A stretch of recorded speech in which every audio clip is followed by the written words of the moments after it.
Nos chers amis américains. Pourquoi ce titre empli d'ironie? Il part d'un simple constat. Depuis des décennies, et principalement après la Seconde Guerre mondiale, les Américains se sont déclarés, inventés comme les chevaliers des vertus démocratiques. Il semble donc que les représentants de ce peuple, passés de l'état barbare à décadent sans avoir connu de civilisation, soient seuls juges de la valeur des régimes dans le monde, arbitres suprêmes du bien et du mal, jusque dans les pensées intimes relevant de la sphère domestique. Pour comprendre l'origine de ce déterminisme, il fallait remonter à la création non pas des États-Unis, mais bel et bien des premières colonies d'Amérique. Comment ce peuple, qui n'a qu'une histoire de 2 siècles, est-il parvenu à contrôler la politique mondiale de nos jours? En quoi ces idées de liberté et d'égalité peuvent être considérées comme fallacieuses et iniques au vu des différents éléments de l'histoire, sciemment occultés par les élites depuis la création des États-Unis? Pourquoi ce pays est-il devenu le chantre du mondialisme, gouverné par des gens élus par personne, au nom des valeurs démocratiques? Cette modeste étude en appellera d'autres, c'est précisément l'espoir de ceux qui l'ont faite. Épisode 6. De la mort de John Fitzgerald Kennedy à la fin de la Première Guerre d'Irak.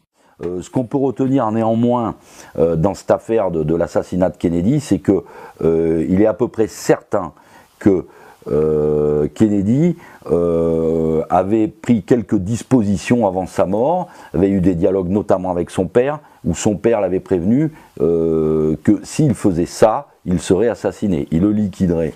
Alors qu'est-ce qu'a fait Kennedy qui aurait pu lui attirer quelques malveillances? Donc le 4 juin 1963, Kennedy fait paraître un décret présidentiel qui est resté assez inconnu pour beaucoup, qui même pour certains est contesté, mais bon, il y a quand même des preuves qui existent. Il s'agit de l'Executive Order 1110, c'est-à-dire que dans cet Executive Order, donc dans ce décret, il va en fait essayer de regagner les droits régaliens qu'il avait perdus au moment de la création de la Fed. C'est-à-dire qu'il va décider que ce sera désormais le gouvernement américain qui aura le droit de battre monnaie et non plus la Fed. Tandis que la Fed prêtait toujours au gouvernement américain avec intérêt. Donc si les États-Unis décident de battre monnaie, il n'y aura plus d'intérêt. Donc de ce fait, 4 milliards de dollars vont être prévus d'être émis en billets. Donc des billets de 2 dollars, de 5 dollars, de 10 dollars et de 20 dollars. Donc de ce fait, discussion avec son père qui lui dit que si tu fais ça, tu es mort. D'accord ? Donc malgré tout, Kennedy, il insiste, il veut absolument reprendre ce droit régalien. Et donc Kennedy va être assassiné le 22 novembre 1963. Ouais. 10 jours avant, il va en fait procéder à faire une déclaration à la radio américaine dans laquelle il va expliquer que des sociétés secrètes sont infiltrées partout dans l'establishment américain, que ce soit dans les sciences, dans la politique, dans l'économie, etc. Et qu'il dispose de moyens financiers illimités. The very word secrecy is repugnant in a free and open society. And we are, as a people, inherently and historically opposed to secret societies, to secret oaths, and to secret proceedings. We decided long ago that the dangers of excessive and unwarranted concealment of pertinent facts far outweighed the dangers which are cited to justify it. Even today, there is little value in opposing the threat of a closed society by imitating its arbitrary restrictions. Even today, there is little value in ensuring the survival of our nation if our traditions do not survive with it. And there is very grave danger that an announced need for increased security will be seized upon by those anxious to expand its meaning to the very limits of official censorship and concealment. That I do not intend to permit to the extent that it's in my control. And no official of my administration, whether his rank is high or low, civilian or military, should interpret my words here tonight as an excuse to censor the news, to stifle dissent, to cover up our mistakes, or to withhold from the press and the public the facts they deserve to know. Today, no war has been declared, and however fierce the struggle may be, it may never be declared in the traditional fashion. Our way of life is under attack. Those who make themselves our enemy are advancing around the globe. The survival of our friends is in danger. And yet no war has been declared.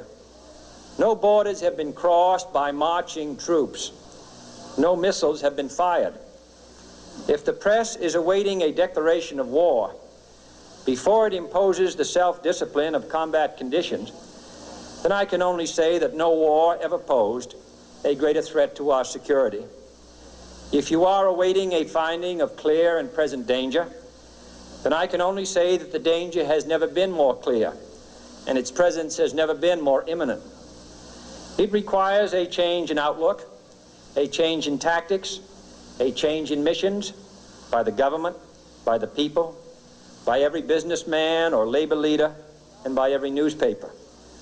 For we are opposed around the world by a monolithic and ruthless conspiracy that relies primarily on covert means for expanding its sphere of influence, on infiltration instead of invasion, on subversion instead of elections, on intimidation instead of free choice, on guerrillas by night instead of armies by day.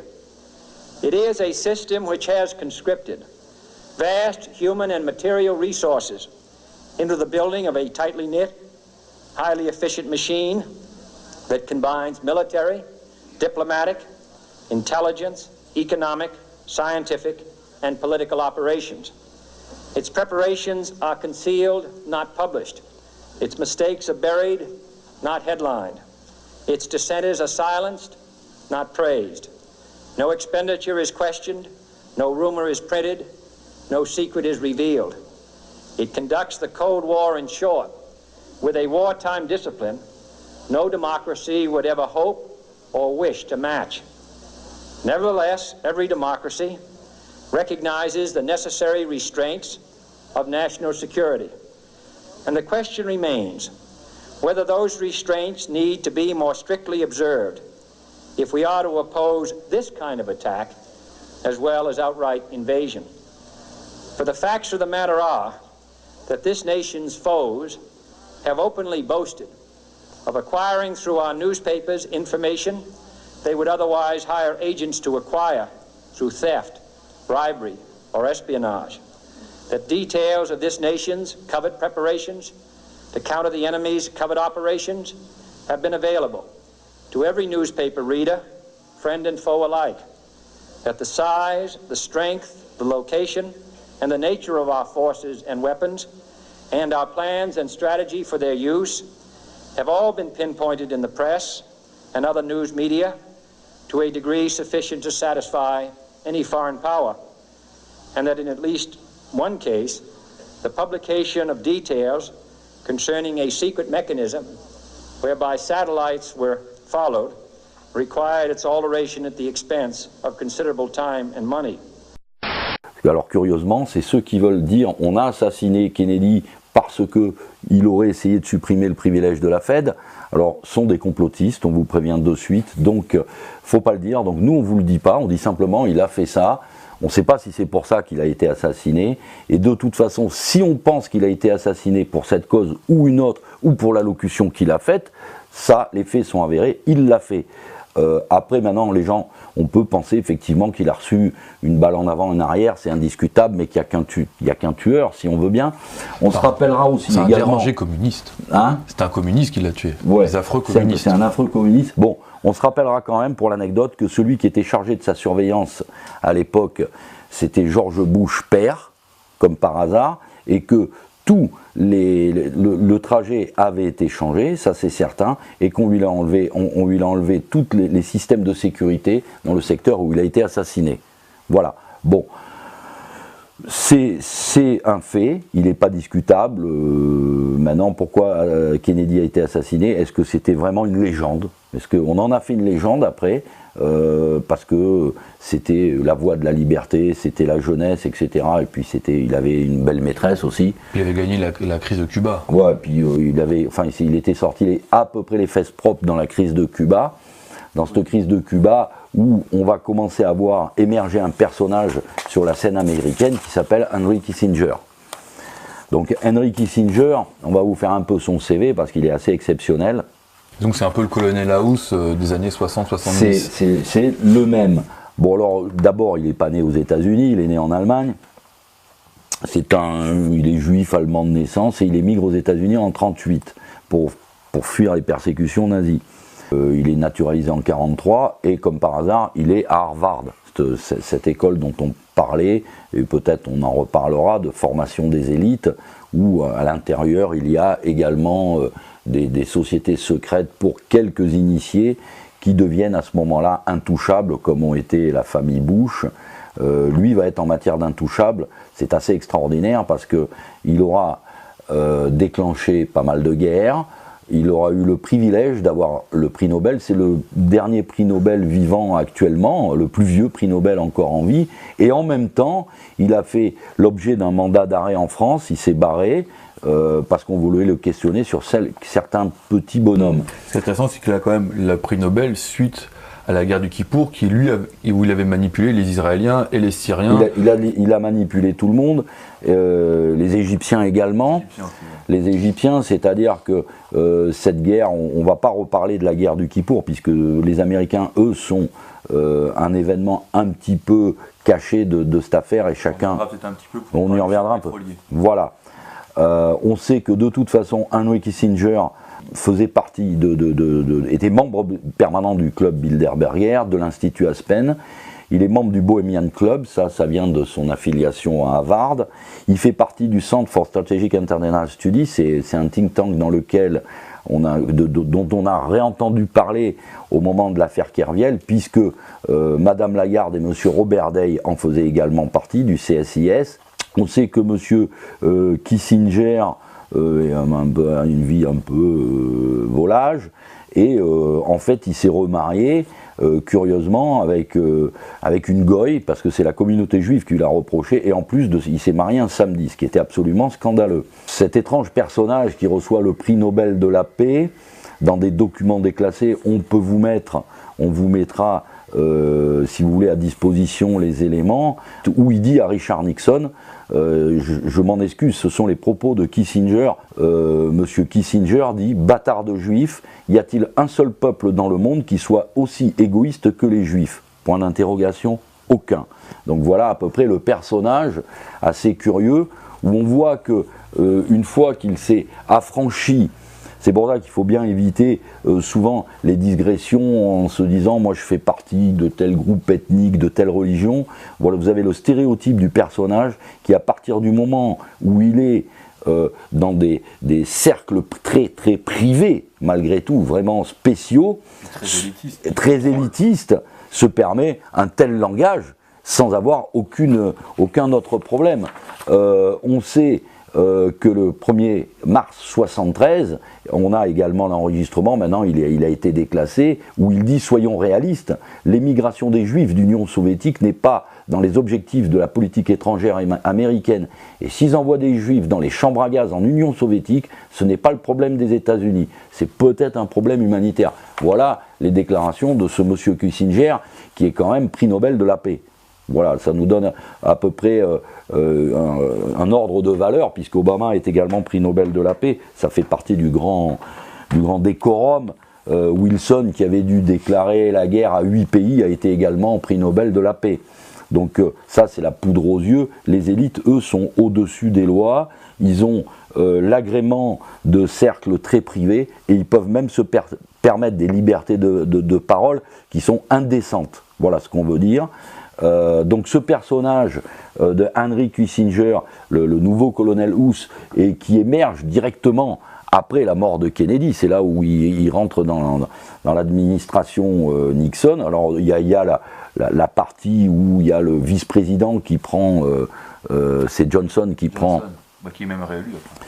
Qui est réélu. Johnson, un personnage absolument falot, qui lui va obéir à son establishment et va commencer à mettre en place, eux vont s'occuper de l'Amérique du Sud, ils vont surtout s'occuper de l'Amérique du Sud, et surtout, ils ont un gros problème à ce moment-là qui se pose pour eux, c'est le général de Gaulle.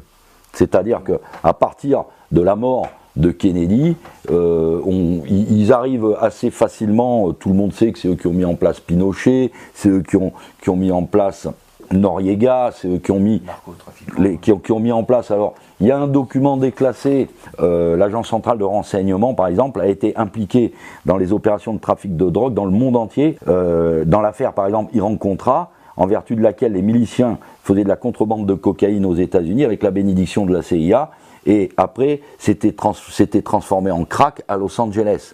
C'est-à-dire que toute la jeunesse américaine, on est au départ de la mise en place d'un nouveau paradigme aux États-Unis, donc tout est permis. C'est à l'intérieur des universités financées par l'establishment américain et essayées par les étudiants qu'on a inventé le LSD. C'est la révolution sexuelle qui a été mise en place par la CIA. La libération, tous les premiers mouvements de libération de la femme ont été mis en place par la CIA. Et donc, mai 68, on y reviendra après. Donc on voit par exemple que des barons de la drogue mexicains, on a parlé du Mexique, en fait les Américains ont décidé que c'est là qu'ils avaient leur main d'œuvre à bon marché, et on voit le baron de la drogue mexicain, par exemple Jesús Vicente Zambada Niebla, qui a affirmé qu'il a été embauché par le gouvernement américain pour des opérations de trafic de drogue. Il y a une quantité de preuves importantes qui confirment que la CIA et les cartels bancaires américains sont les pivots du commerce mondial de la drogue d'une valeur de centaines de milliards de dollars par an. Ces informations étaient rendues publiques grâce à Gary Webb. Aujourd'hui, c'était considéré avant comme une théorie du complot. La CIA serait derrière les trafics de drogue. Bon, il y a des faits, il y a des documents déclassés, et puis on peut aller même pousser plus loin par simple intelligence. On voit très bien que l'Afghanistan, à l'époque où elle était dirigée par les talibans, la culture du pavot était absolument interdite. Le jour où les Américains ont remis les pieds en Afghanistan, c'est redevenu la plaque mondiale de trafic. Donc on se retrouve maintenant à ces premières années de Johnson, Ce qui est signalé, c'est que Johnson, à peine Kennedy refroidi dans l'avion, il envoie un message comme quoi l'Executive Order 1110, c'est fini, on n'en parle plus. On n'en parle plus. Terminé. C'est la première chose qu'il fait. Ces années Johnson, c'est là où on va commencer à préparer également le programme spatial américain, qui sont très importantes parce qu'il y a une course. Qui a été commencé sous Kennedy. Kennedy a lancé le programme. Il a annoncé que les Américains iraient sur la Lune. Bon, il n'a pas eu le temps de le voir, puisque ça se passera 6 ans plus tard. Donc c'est lui qui lance ce programme. Et on voit qu'à ce moment-là, il y a une guerre importante, je dirais, au niveau, car la conquête de l'espace, à ce moment-là, c'est plutôt une politique de prestige qui coûte une fortune. Pour l'instant, c'est les Russes qui sont en avance. C'est les Russes qui sont devant. Avec les Spoutnik et puis Yuri Gagarin. Ils sont devant. Voilà. Pendant ce temps-là, on va arriver l'émergence d'un autre pool dont on ne parlait pas à l'époque, c'est le cartel Monsanto, qui lui s'enrichit en envoyant l'agent orange sur les populations vietnamiennes, agent orange dont on n'oubliera pas que l'origine vient de chez IG Farben, que à ce moment-là, les Américains en même temps sont en train d'activer, pendant ces années 60, d'activer tous les réseaux qu'ils ont mis en place au niveau, à partir de 1945, dans le cadre du programme de l'ONU, du FMI, des accords du GATT, qui sera après l'OMC et tout ça. Ils commencent à prendre à ce moment-là, pendant que le monde regarde d'une part des astronautes tourner autour de la Lune, revenir, le coup d'après carrément se poser dessus, on peut asperger le Vietnam d'agents orange. L'agent orange, c'est ce qu'on utilise maintenant dans le Roundup. Voilà, c'est le Roundup. Désolé. Roundup, prenez du Roundup, vous verrez, les Vietnamiens sont ravis, il y en a la moitié qui ont le cancer, mais c'est pas grave. Donc à ce moment-là, c'est vraiment le mythe américain et de l'American Way of Life, avec des voitures énormes, le rock'n'roll qui commence à arriver, il y a tout qui nous est vendu et toujours avec un grand panneau publicitaire, c'est la prouesse technique, c'est-à-dire l'explosion de la société de consommation. Voilà, l'explosion de la société de consommation, tout est, et c'est à ce moment-là qu'on commence également, nous en Europe, de sortir le début de la création européenne qui commencera avec les accords du marché commun concernant la politique agricole. Voilà. Au départ, donc, en 1957, c'est les traités de Rome. C'est 57, le traité de Rome. Donc d'un côté, cette Amérique va servir, je veux dire, d'image, de façade pour un progrès illimité, pour des lendemains qui chantent. Cette guerre, c'était donc une guerre où on voyait commencer à s'effondrer le modèle russe. On avait, concernant le communisme, heureusement qu'on avait à cette époque-là un Georges Marchais qui nous faisait beaucoup rire. On a cette image carrément pathétique, mais qui fait oublier quand même des drames. C'est les purges de Mao en même temps, dont personne ne parlera. Bah si, c'est une formidable révolution culturelle. C'est la révolution culturelle de Mao, un petit 50 000... Grand bond en avant. Voilà, un grand bond en avant. Donc faut quand même reparler de ce lavage de cerveau qui a été fait à l'échelon mondial, où on va voir d'ailleurs en mai 68 tous les abrutis qui vont battre la campagne en col Mao. Les gars, ouais, c'était très bien d'être maoïste. Bon, quand on leur demande qu'est-ce qu'ils pensent des 50 millions de morts, ils n'ont rien vu. Donc vous voyez, propagande américaine, voilà, capitaliste, voilà, etc. Donc effectivement, on a deux faces absolument horribles à ce moment-là. La société est complètement en désordre, avec tout simplement cet American way of life et cet horrible communisme. Les gens n'ont que ce choix. Donc c'est le principe de la ratière. Eh ben, les gens ils vont s'engouffrer vers une autre solution qui est subtilement proposée par la CIA, c'est la libération sexuelle, c'est la drogue, c'est la libération de la femme, et en même temps, il reste à la barre de la France un personnage extraordinaire, historique, qui a fait beaucoup de choses, certaines controversées, d'autres pas, c'est le général de Gaulle. Et lui, le général de Gaulle, dans cette affaire-là, la première chose qu'il fait, quand il voit ces Américains aller dans la Lune, faire la guerre au Vietnam, il commence à dire, mais attendez, c'est bien gentil cette affaire-là, mais c'est quand même eux qui ont l'or du monde entier et qui nous le donnent contre des dollars. Alors, les Américains, bien entendu... Il a fait plusieurs allocutions télévisuelles où il expliquait qu'à un moment donné, il va falloir récupérer notre or. Et que le dollar, on avait un peu marre.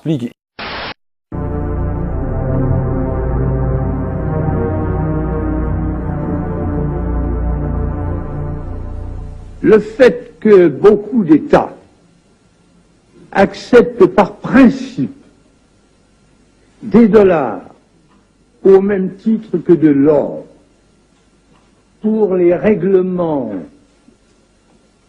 des différences qui existent à leur profit dans la balance des paiements américaine, ce fait entraîne les Américains à s'endetter, et à s'endetter gratuitement vis-à-vis de l'étranger, car ce qu'ils lui doivent, ils le lui payent, tout au moins en partie, avec des dollars qu'il ne tient qu'à eux d'émettre. Étant donné les conséquences que pourrait avoir une crise qui surviendrait dans un pareil domaine, nous pensons qu'il faut prendre à temps les moyens de l'éviter. Nous estimons nécessaire que les échanges internationaux soient établis, comme c'était le cas avant les grands malheurs du monde, sur une base monétaire indiscutable et qui ne porte la marque d'aucun pays en particulier. Quelle base?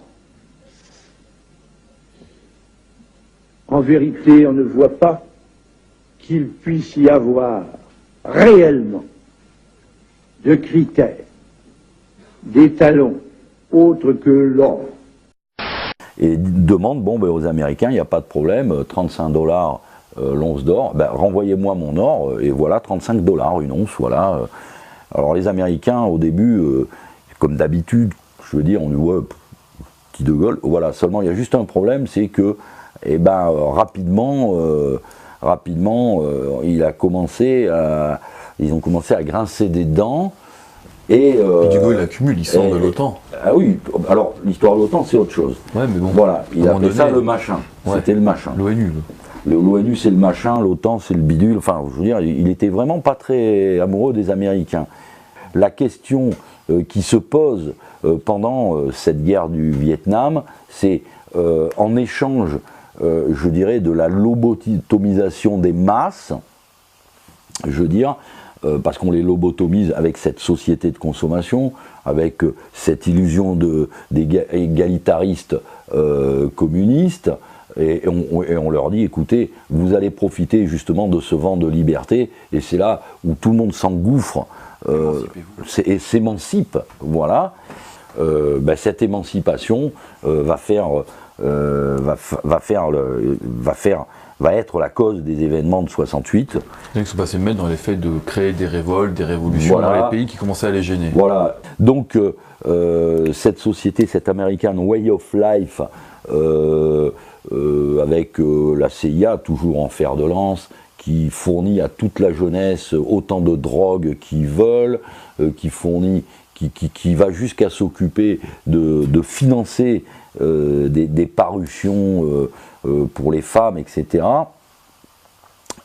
passe d'un coup un grand coup de froid, c'est quand Nixon, à un moment donné, dit « terminé, on donne plus d'or ». Donc on a eu mai 68, on a été libéré, on a eu le Vietnam, on a eu toutes les révolutions en Amérique du Sud, tout ça, c'est pas une théorie du complot, etc. On sait qui est derrière. Aujourd'hui, on sait qui est derrière, la belle façade avec la Lune, enfin, c'est vraiment un grand mouvement, et d'un coup, on découvre qu'il y a une crise économique. Réellement, il y a un problème financier. Derrière ce problème financier, qui c'est qui va endosser le chapeau? Bon, il aura la bonne idée de le faire en plein milieu du mois d'août 71. On va dire, c'est terminé, on ferme, on tire le rideau. Et là, il y a vraiment un autre problème qui va se poser pour les États-Unis. C'est une crise financière du dollar, le dollar qui perd sa valeur immédiatement, puisque le dollar, selon la formule, était as good as gold, donc aussi bon que de l'or. As good as gold. As good as gold. Et à ce moment-là, on va se rendre compte que peut-être le dollar, comme disait le général de Gaulle, c'est peut-être du PQ. C'est peut-être du PQ. Pour parler de ça, en fait, il faut quand même comprendre que c'est la deuxième fois, mais celle-ci est assez grave comme crise, puisque c'est la première fois où le déficit commercial va être avéré aux États-Unis, c'est-à-dire qu'ils importent plus qu'ils n'exportent. C'est la première fois. D'autre part, il y a plein de gens qui commençaient à demander que le dollar soit dévalué par rapport à l'or, ce que Nixon se refusait et que l'establishment américain se refusait. Donc pour essayer de contrer ça, on va mettre en place des baisses des taux d'intérêt, un peu comme c'est fait à notre époque. On augmente la masse monétaire, quantitative easing. Et malgré ça, les Américains se rendent compte qu'il y a de plus en plus de sorties de capitaux à l'intérieur du pays. C'est-à-dire que les capitaux se dirigent vers l'Europe et vers le Japon.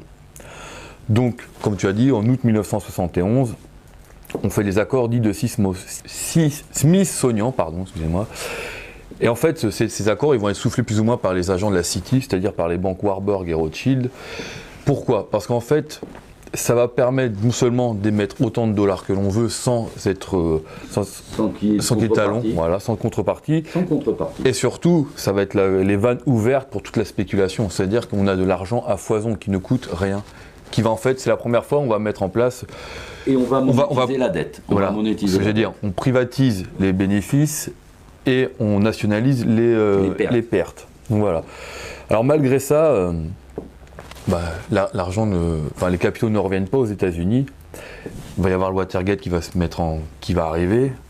Et là, de nouveau, on va apparaître Kissinger, parce qu'à cette époque-là, il est quand même le secrétaire d'État à la sécurité américaine. Et petit à petit, il va même se retrouver à la tête du département d'État aux affaires étrangères. Donc, Kissinger, il va avoir une bonne idée. Les Américains, en fait, ils vont changer de paradigme à ce moment-là. C'est-à-dire qu'au début, ils amenaient des capitaux un peu partout dans le monde pour développer l'économie des différents pays, comme par exemple avec le plan Marshall ou d'autres qui vont continuer à alimenter l'Europe. Sont des créateurs, ils offrent de la richesse au monde entier, au départ. Voilà. Le plan Marshall, c'est écoutez, nous on a de l'argent, vous êtes ruinés, dites-nous ce que vous avez besoin. Voilà.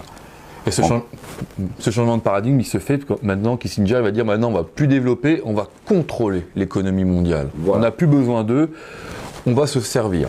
Mais derrière se cache, qu'on avait déjà parlé, une politique néo-malthusianiste contre les populations du tiers-monde. C'est-à-dire qu'ils vont se rendre compte rapidement qu'il y a certains pays qui pourrait leur faire de l'ombre étant donné leur fort taux de natalité.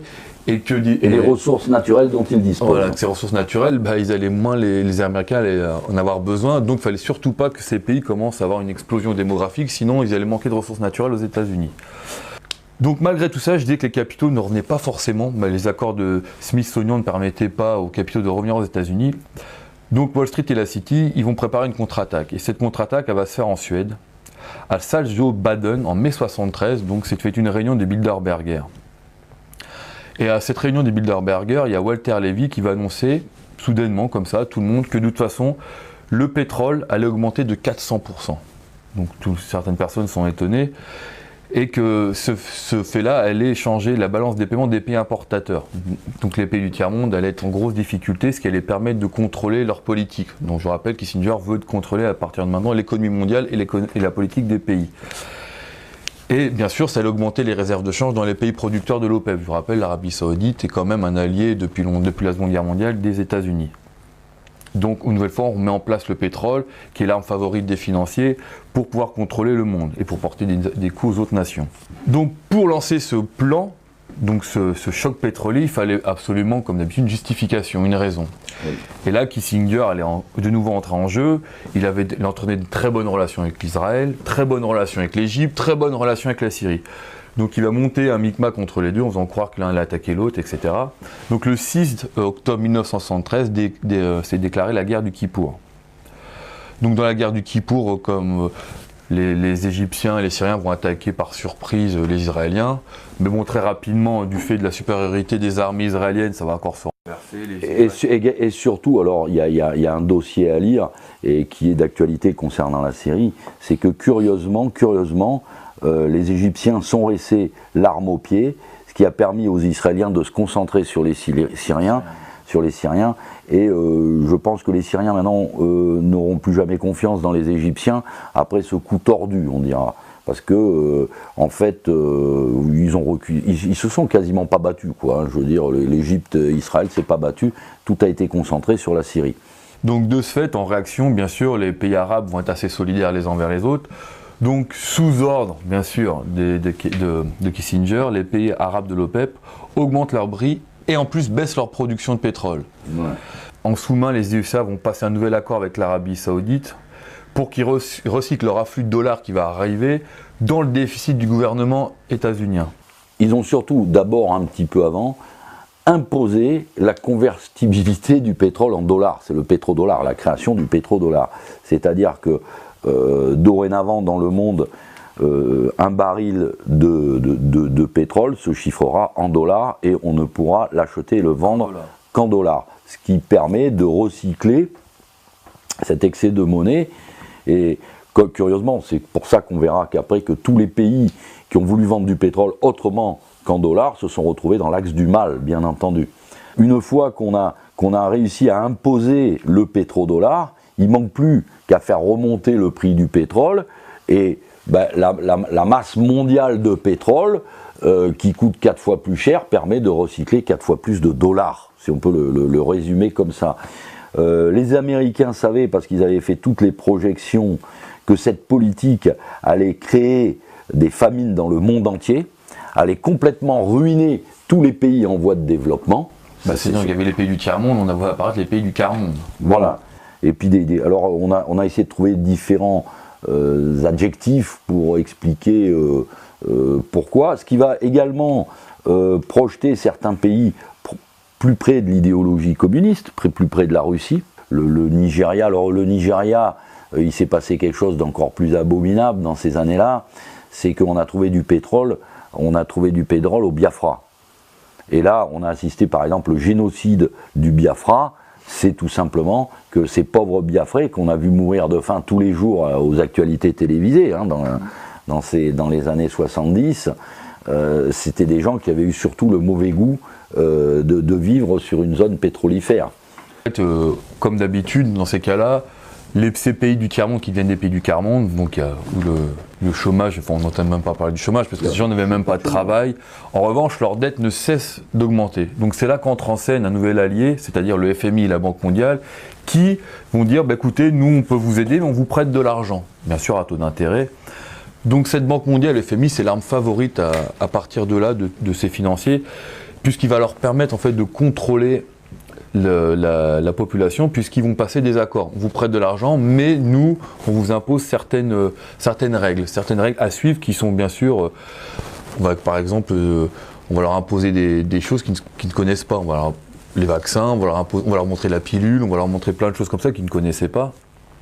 Et ces idées sont bien sûr en plus aidées par le programme de contrôle de naissance, qui sont programmés aussi par le Club de Rome, d'accord, qui est une société un peu qui existe depuis la fin de la Seconde Guerre mondiale, où son but avoué, c'est de comment essayer de contrôler toute cette population mondiale, contrôler les... Ou le forum de Davos, ou l'Aspen, ou le For a New World Century. Alors il va y avoir également dans ces années-là une efflorescence de sociétés secrètes, même qui va continuer c'est dans ces années-là, un petit peu plus tard, où Giscard va justement créer ces liens transatlantiques qui s'appellent aujourd'hui les Young Leaders.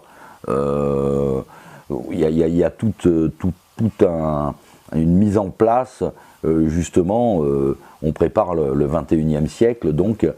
Cette émergence de sociétés secrètes, c'est le fait de la fin de la Première Guerre mondiale, où on essaie de créer les Ivy League, c'est-à-dire la formation des élites au nouvel ordre mondial. C'est-à-dire que maintenant, on leur dit, on vous a formé, maintenant il faut créer des choses, il faut nous aider dans la manipulation mondiale. De toute façon, à partir donc des années, c'est à partir des années 70 où il y a des échanges d'étudiants et tout le monde sait très bien aujourd'hui que si on a un diplôme de Harvard ou de Yale, on est de suite embauché quelque part. Voilà, c'est-à-dire qu'il faut passer par ce lavage de cerveau qui se fait à haut niveau. On prend des jeunes et on les forme au dogmatisme mondialiste. Et plus ils sont bons et plus ils sont attirés dans cette thèse, et plus on va les élever vers le haut. On se retrouve sur ce choc pétrolier, on se retrouve avec un monde qui bascule dans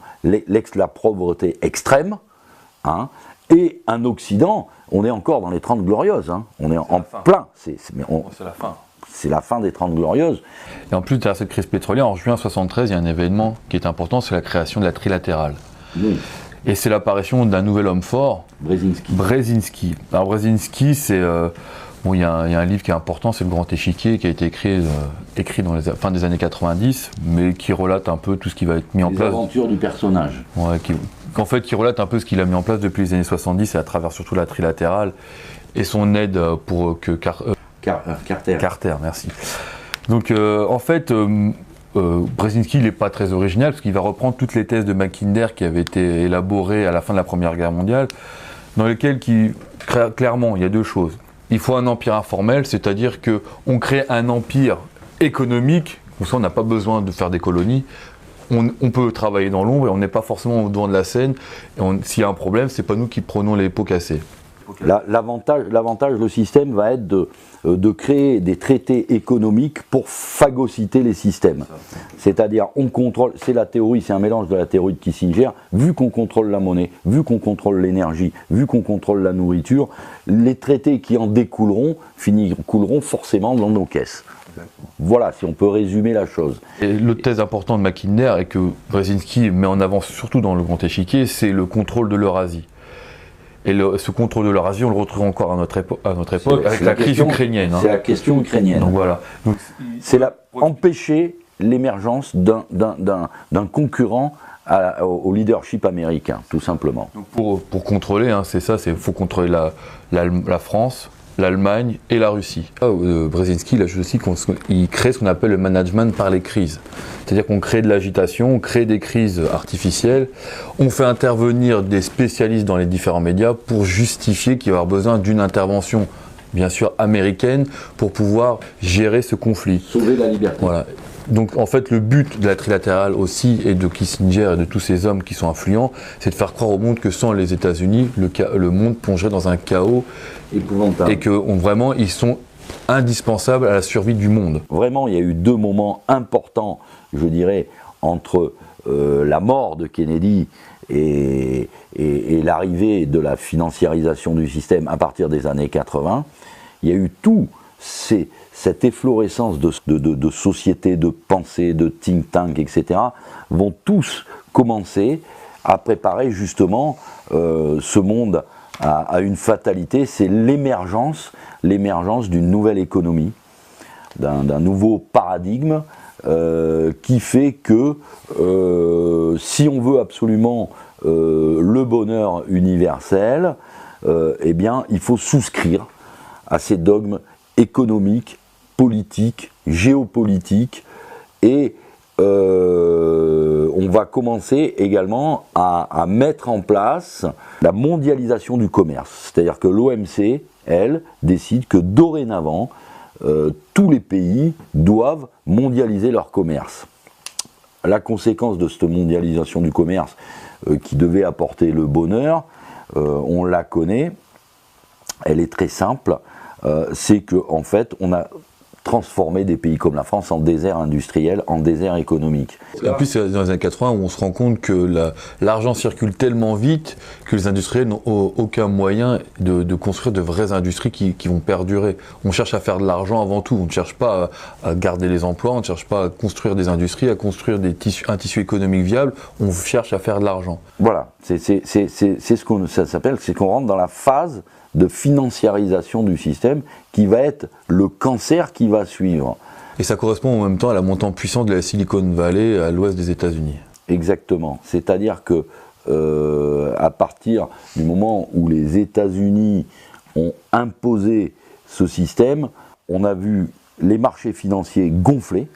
C'est à partir des années 80 qu'on a l'envolée des marchés financiers. Si on reprend les valeurs de cette époque-là par rapport à aujourd'hui, on verra que la financiarisation du système, que ce soit au niveau des bourses, que ce soit au niveau des masses monétaires, que ce soit au niveau des échanges commerciaux, que ce soit et surtout au niveau des spéculations, puisque là la spéculation a été complètement lâchée, débridée. Depuis la fin de la convertibilité de l'or en dollars. Voilà. Donc, ce qui est en relation aussi, c'est qu'on peut constater, c'est quand la financiarisation du système est mise en place, c'est à ce moment-là aussi que les dettes des pays commencent à exploser aussi. C'est également puisque en 1973, avant la loi Pompidou, on voit que la France n'a pas de souci avec sa dette puisqu'elle n'en a quasiment pas. Elle n'a pas de dette. Alors ça, c'est encore un long débat où ce sont encore des économistes qui vont nous expliquer que ce n'est pas la loi de 1973 qui a créé la dette des pays, mais il n'en demeure pas moins que la loi de 1973 est dans la suite logique du système de la Fed qui, elle, exige de contrôler et de gérer la dette d'un pays. Et derrière ça, il y a toujours le spectre de l'inflation, de l'hyperinflation. On va mettre en place ce système qui va permettre de contrôler l'argent mis en place dans les États. De cette façon, on contrôle la masse monétaire, mais la contrepartie, c'est bien évidemment la dette ne cesse de s'accroître. Voilà, donc on détruit à l'instant, donc si on reprend, donc toujours on fait une synthèse sur ces années-là, et cette dictature économique qui est mise en place et qui est une dictature des économistes américains, de l'establishment américain, qui soit financier, industriel et même agricole. On impose les méthodes agricoles. On arrive à la fin de ces années 80 où on commence à comprendre que l'inflation c'est un problème, mais on ne sait pas trop comment la maîtriser, la juguler, puisque les méthodes américaines ne sont utiles parce qu'on impose le modèle économique américain, mais eux, ils ont toujours le privilège du dollar, c'est-à-dire tous les échanges internationaux doivent être libellés en dollars, donc eux, ils peuvent se permettre, ils peuvent exporter leur inflation assez aisément, il suffit d'inventer du dollar et puis de le donner aux autres. C'était à cette époque-là, on va dire, les Américains ont été les premiers exportateurs mondiaux d'inflation, c'était leur plus grosse production. Et arrive un autre problème maintenant, c'est que les Américains, ils trouvent que c'est pas encore assez. Ils décident, à ce moment-là, de lutter contre l'axe du mal. Alors avant, il y a l'empire du mal, parce que les années 80 correspondent aussi à la fin de la guerre froide, oui. Puisqu'on va tisser des liens très fraternels avec M. Gorbatchev, ouais. Qui faisait partie de certaines aussi Fondation, bien sûr. Il côtoie régulièrement M. Rockefeller, M. Brzezinski. Hein, il se rend compte, M. Brzezinski, Rockefeller allaient régulièrement à Moscou pour discuter avec M. Gorbatchev. D'ailleurs, Gorbatchev, c'est pour ça pas étonnant qu'il met en place la glasnost. La perestroïka, hein, qui sont en fait des libertés petit à petit économiques et qui ne correspondent plus du tout au communisme. C'est-à-dire que Gorbatchev va tuer le communisme. Et ce qui va permettre aussi, parce qu'en fait les Russes étaient tellement dans un désastre économique qu'ils ne pouvaient plus du tout lutter de toute façon avec les États-Unis. C'était fini. On avait complètement asséché toute la richesse économique des Russes, de l'Empire soviétique principalement. Donc il fallait absolument trouver autre chose. Donc petit à petit, on va commencer à financer, on va aider les gens à s'émanciper du communisme. C'est là qu'on va arriver au fameux chute du mur de Berlin, les révolutions hongroises. Le 11-9, le 9-11. Ouais, le 9-11. Faut pas confondre. Hein. Vous savez, tout le monde connaît la date du 11-9, mais le mur de Berlin, c'est le 9-11. Ouais, c'est long. C'est un clin d'œil de l'histoire, ça. C'est qui a créé vraiment donc cette chute du mur du Berlin. Alors là, c'est carrément la liberté mondiale. C'est vraiment la victoire éclatante des États-Unis. De la démocratie. Face à l'Empire du mal, parce que l'Empire du mal, c'est le communisme. Voilà, c'est le communisme. Et là, les Américains ont quand même un problème. Parce que bon, il y avait des problèmes qui faisaient gagner beaucoup d'argent, qui étaient le bouclier antimissile, etc. En fait, le complexe militaro-industriel n'est pas super satisfait parce que des commissions au Sénat, au Congrès, qui vont se dire, bah, écoutez, étant donné que la guerre est finie avec les Russes, on n'a plus besoin de vous allouer certains crédits. Donc là, Bush va être mis à mal face à ses amis militaires, face aux amis industriels. Donc il faut absolument trouver une nouvelle idée qui va permettre de garder tous les crédits qui sont alloués à ces complexes militaro-industriels et autour de la défense américaine. Et la défense des libertés dans le monde, c'est quand même, faut quand même pas oublier que les Américains vont entourer toutes leurs interventions à partir de ce moment-là de légitimité et vont toujours trouver le casus belli. Donc on arrive au premier casus belli et à ce moment-là. C'est la première guerre d'Irak. Donc c'est le nouveau changement de paradigme. On a le paradigme économique, le nouveau paradigme, ça va être militaire, on va dire. Faut débarrasser le monde des régimes abominables, des dictatures, des gens qui décident qu'ils vont vendre leur pétrole autrement qu'en dollars, ce qui est quand même un crime de lèse-majesté, pas bien. Et en plus, il reste juste à démontrer que ces gens-là, en plus, ne respectent même pas les enfants. Alors donc on va passer donc ce changement de paradigme, on passe de l'empire du mal, russe, guerre froide, à l'axe du mal, c'est-à-dire toute cet axe plus ou moins centré sur le monde musulman autour du Moyen-Orient quand même, avec derrière tout ça bien sûr, il y a toujours la Russie et la Corée du Nord. La Corée du Nord, on les cite, mais il n'y a jamais rien qui va être tenté réellement contre eux. Hein. Il n'y a pas grand-chose à gagner là-bas, mine de rien. On n'oublie pas donc que pendant cette réactivation des guerres au Moyen-Orient, et juste avant la guerre d'Irak, Saddam Hussein était l'ami de la France, c'était l'ami des États-Unis. Avant la guerre d'Irak, cette guerre Iran-Irak, qui va faire gagner beaucoup d'argent à tout le monde, qui va verser beaucoup de sang, et en fait, soyons clairs et nets, qui permet donc de recycler aussi de l'armement, parce que il n'y a plus besoin d'équipement, les Russes sont plus là. Hein, ils commencent la guerre d'Afghanistan, ça les a un peu. Ouais, disons que il y a eu également à cette période la guerre d'Afghanistan et la création d'Al-Qaïda par la CIA, les Moudjahidines et Al-Qaïda. Il n'y a pas de conspiration, tout le monde sait très bien que Ben Laden était un agent de la CIA, bien entendu, et qui devait s'occuper d'emmerder les Russes en Afghanistan. Voilà, c'était son boulot. Donc on a formé des Moudjahidines aux frais de la CIA pendant de nombreuses années.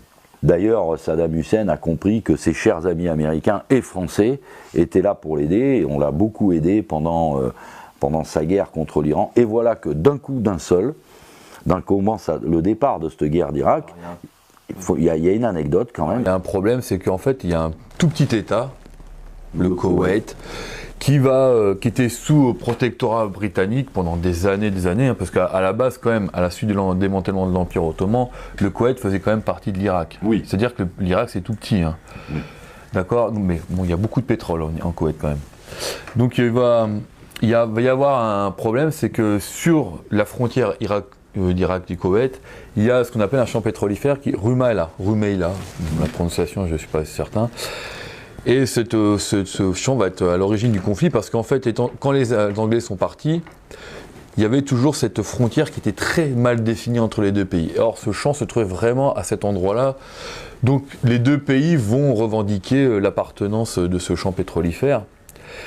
Et le problème, c'est que, en même temps, l'Irak qui sortait de la guerre avec l'Iran était assez endetté, avait du mal à s'en remettre. Et en plus, au même moment, le Koweït, comme par hasard, jouait la spéculation sur le pétrole parce qu'il faisait beaucoup baisser le pétrole en augmentant régulièrement sa production. C'est ce qui était contraire au prix qui était fixé par l'OPEP et aux productions qui étaient fixées par l'OPEP. Donc les Irakiens se demandent pourquoi les Koweïtiens font ça. Donc à travers plusieurs... il va y avoir des discussions organisées entre les deux pays. Les USA ne bougent pas trop pour l'instant, ils observent, ils ne savent pas trop ce qui va se passer. Donc Saddam Hussein va demander carrément qu'on lui laisse la main mise sur Rumaila parce que la plupart de ce champ pétrolifère est quand même sur le territoire irakien et non pas sur le territoire koweïtien. Et va demander clairement aux Koweïtiens de cesser de faire baisser le prix du pétrole parce que forcément ça va à l'encontre des intérêts irakiens. Donc, au départ, Saddam Hussein prévient les services secrets américains qu'il envisage une intervention. M. Bush savait très bien que les Irakiens étaient prêts à intervenir au Koweït pour récupérer leur champ pétrolifère. Voilà. Et il a eu une réponse de la diplomatie américaine qui lui a dit « affaire interarabe, ça ne nous regarde pas. Ça ne nous regarde pas. » Donc c'est pour ça qu'il y va. C'est-à-dire il demande avant l'assentiment des services diplomatiques secrets américains, de ses chers amis américains. Voilà, on a une revendication sur un territoire. Ils ne veulent pas entendre, on a employé toute diplomatie possible, ils ne veulent pas nous le rendre, donc on va aller le chercher. Et en même temps, ce qu'il faut signaler, c'est que Bush savait que l'Irak allait de toute façon attaquer le Koweït pour récupérer le pétrole, mais en même temps, Bush va devant le Sénat pour dire qu'il y a peut-être chose qui est en train de se passer, il ne faut peut-être pas réduire les dépenses militaires pour l'instant, laissez-nous les crédits, parce qu'il y aura peut-être quelque chose à faire. On va être obligé d'arbitrer une petite dispute. Donc suite à ça, en 1990, l'Irak envoie des ultimatums merci au Koweït, en lui précisant que si, à partir de janvier 1991, s'il n'y a jamais rien qui est bougé, nous on attaquera. Donc de ce fait, rien ne se passe, le Koweït de toute façon est sûr de l'intervention américaine avec eux, parce que les services secrets américains ont prévenu les Koweïtiens, de toute façon s'ils bougent, on arrive. Donc les Koweïtiens, ils ont dit de toute façon, allez-y, bougez, nous on attend, on sait qu'il y a derrière nous, il n'y a pas de souci. Donc suite à l'intervention irakienne au Koweït, tout va se mettre en place comme d'habitude, hein, le cirque habituel au niveau de la propagande. On va comparer tout de suite Saddam Hussein à Hitler.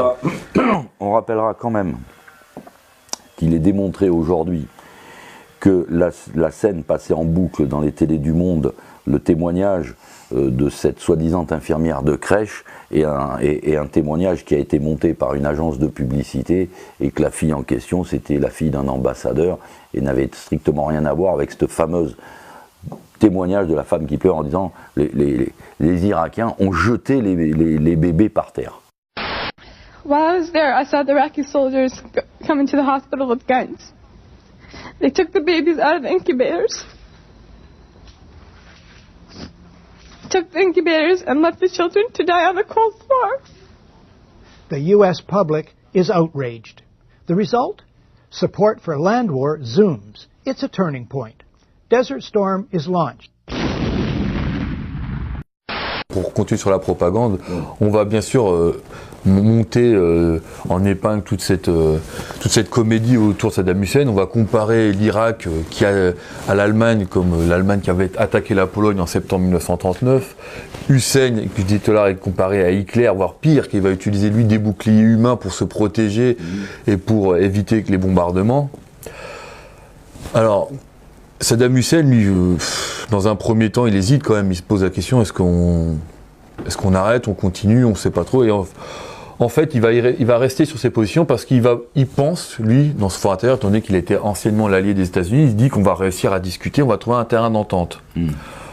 Or, on va commencer à lui laisser les pourparlers, on va discuter avec lui, mais pendant ce temps-là, on va inventer aussi le terme de frappe chirurgicale.